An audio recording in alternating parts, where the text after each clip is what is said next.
तुम्हें ना अब आज से आगे तक के लिए एक काम ज़रूर करना होगा, और वो ये कि मजबूत बनना होगा। पता है क्या, जब कोई तुम्हें अपनी बातें समझाकर अपने हिसाब से काम नहीं करवा पाता है ना, तो वो तुम्हारी भावनाओं को काबू करने की कोशिश करता है। उन्हें पता है कि अगर शारीरिक रूप से तुम्हें तकलीफ़ पहुंचाया जाएगा तो उसका असर उनकी ज़िंदगियों पर पड़ेगा, पर यदि मानसिक रूप से तुम्हें तकलीफ़ पहुंचाई जाए, तुम्हें ठेस पहुंचाया जाए और उसे काबू करने की कोशिश की जाए ना, तो सब कुछ उनके हिसाब का होगा। तुम दुखित रहोगे, तुम उस तरह से आगे नहीं बढ़ोगे जैसे बढ़ना चाह रहे हो, पर इससे फ़र्क नहीं पड़ता। बस कुछ ऐसे भी लोग हैं जो ये चाहते हैं कि तुम सिर्फ उनके हिसाब से चलो और उनके हिसाब का काम करो। देखो, जब किसी की नीयत अच्छी होती है ना, तो मैं मना नहीं करता, तब मैं तुम्हें सौंप देता हूँ। पर जब किसी की नीयत में ज़रा सी भी खोट आनी शुरू हो जाए ना, तो मुझे ऐसा लगता है फिर कि तुम्हें अपने आप को बहुत मजबूत करना होगा, ताकि कोई तुम्हारी भावनाओं को अपनी काबू में ना कर ले। अक्सर जब कोई तुम्हें सीधे से बातों को बताकर शांत नहीं कर पाता ना, तो फिर वो अपने ही चले जाने की बात तुमसे करता है। वो तुमसे अपने ही मरने की बात कहकर तुम्हें मानसिक रूप से कमज़ोर करने की कोशिश करता है। पर आज मैं तुम्हें कहता हूँ, जब तक तुम जिन सपनों को देख रहे हो उसे हासिल नहीं कर रहते, जब तक तुम जिस ज़िंदगी की सोच रहे हो उसे हासिल नहीं कर लेते ना, तुम्हारी ज़िंदगी से कोई नहीं जा रहा। जिन लोगों के लिए तुमने शुरू किया था, अब बात अलग है कि वो लोग उसका हिस्सा हैं या नहीं है, इससे कोई फ़र्क नहीं पड़ता। लेकिन जब तक तुम हर कुछ वो हासिल नहीं कर लेते जो तुम्हारा शौक़ था ना, वो तब तक जीवित रहेंगे और तुम्हारे सुख को देखने के बाद ही उनका जाना होगा। इसलिए आगे से कोई तुम्हें धमकी दे कि यदि तुम बात ना मानोगे तो वो अपने प्राण त्याग देंगे, तो तुम ना इस पर ज़रा भी ध्यान मत देना। प्राण लेना और प्राण देना, ये सब मेरा काम है, किसी इंसान के वश में कुछ भी नहीं है। और तुम्हें पता है, तुम्हारे आंसू वो कितने लोगों पर किस तरह से भारी पड़ते हैं ना, कि जब तुम रोते हो तो कुछ लोग कमरा छोड़कर बाहर हट जाते हैं। वो तुम्हारे आंसू को बर्दाश्त नहीं कर पाते, उन्हें डर लगता है कि पता नहीं इस आंसू के बदले अब कौन सी कीमत चुकानी होगी।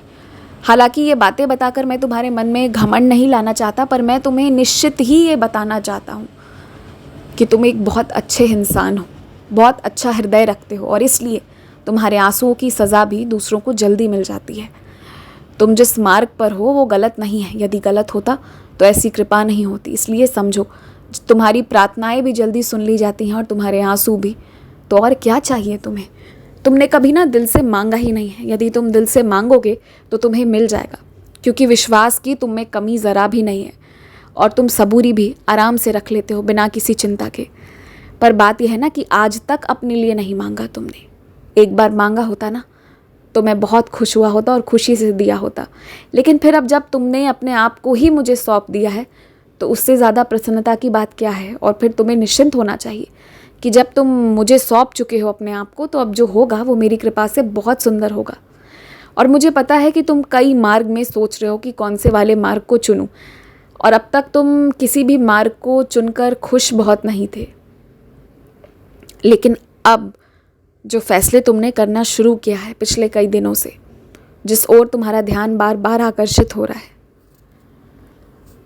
वही जगह तुम्हारे लिए सही है, और वहीं जाकर तुम्हें खुशी मिलेगी, तुम्हें तुम्हारी वाली ज़िंदगी मिलेगी।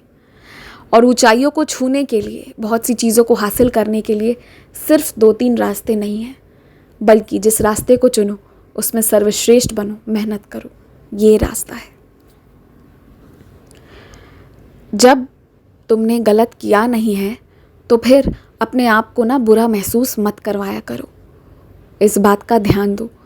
और तुम जो छुप छुपा के काम कर रहे हो वो सही है या गलत है, यदि सोच में रहते हो तो पहले ये देख लो कि काम क्या कर रहे हो। यदि तुम मेरी आराधना छुप छुपा कर रहे हो तो उसमें कोई गलती नहीं है।